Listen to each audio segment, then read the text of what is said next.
Hello, fellow archers. How you guys doing? Another good intro. Thank you, thank you. This video is all about just critiquing some of the things that Juan's done over the years. Slowly trying to whittle out some mistakes.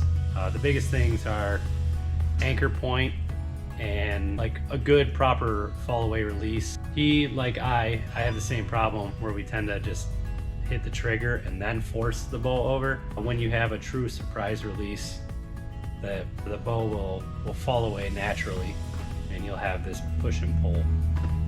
Anything else? Any other problems that you fight? Just kind of want to show you guys the issues I've worked through and still continue to do so.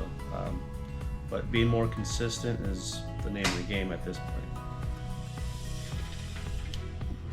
So here we have some face pressure. This is something that Juan kind of dealt with for a while. Notice how he really has that string on his face a lot, and the string's not really on the tip of his nose.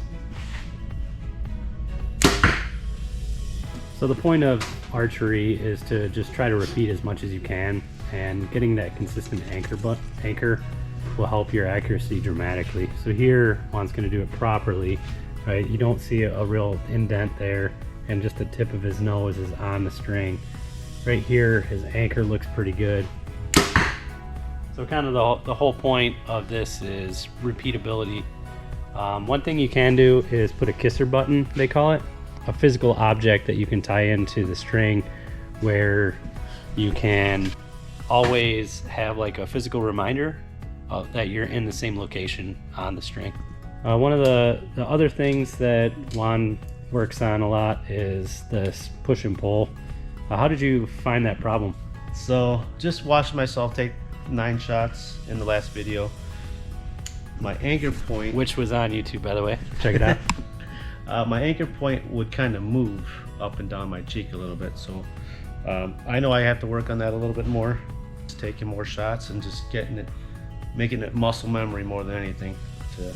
And what about continue. like where you found that you were hitting the trigger but you weren't like actually fully pulling back? How did you find that out? Just doing this here.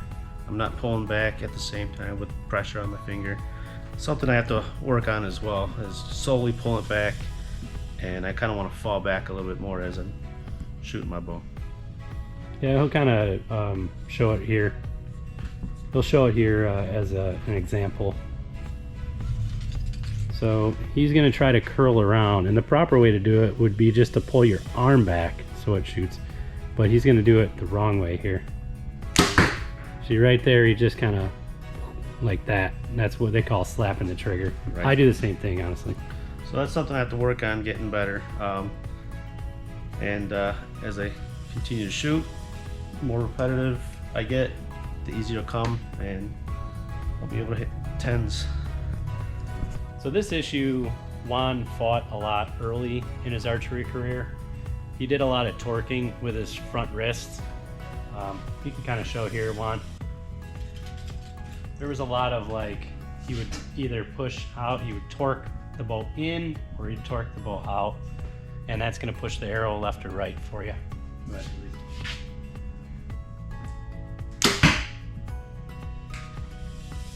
Yes, this was a pretty easy fix for Juan, but you still have to shoot a lot of arrows in order to make sure that you continue. Doesn't really have this issue anymore, but want to explain how you fixed it? Yeah, so what I did was kind of put my palm out a little bit more when I grip here before I get settled in with my anchor. And this helps me balance the bow out a little bit more. And just make sure that you don't keep your fingers up like that when you shoot, because you can hit it. Ooh. That's a good shot. Yeah, wrist torque is problematic not only because of accuracy, but you can also slap your wrist pretty bad with the string.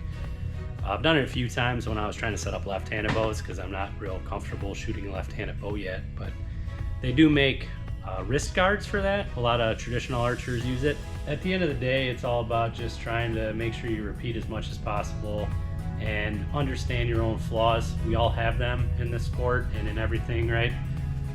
Just trying to slowly correct them, be aware of them. You know, Joel Turner has a lot of really good videos on this. It's like the mental side of the sport. just a little point about Juan. I'm sure that you've seen through the videos, hopefully you guys are watching, a lot of our shorts are just single shots, and he's in quite a few of them because we do the TAC events together. He has improved dramatically. You know, when we first started shooting, we would record all of our numbers, right, every time we shot, just like the last video, and he was routinely getting in the 60s and 70s.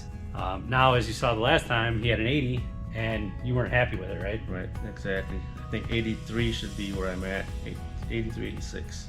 And which means like you really can't get anything lower than being outside the yellow. Like you pretty much have to stay in the yellow Right. in order to hit that, which is pretty damn good from 20 yards in archery.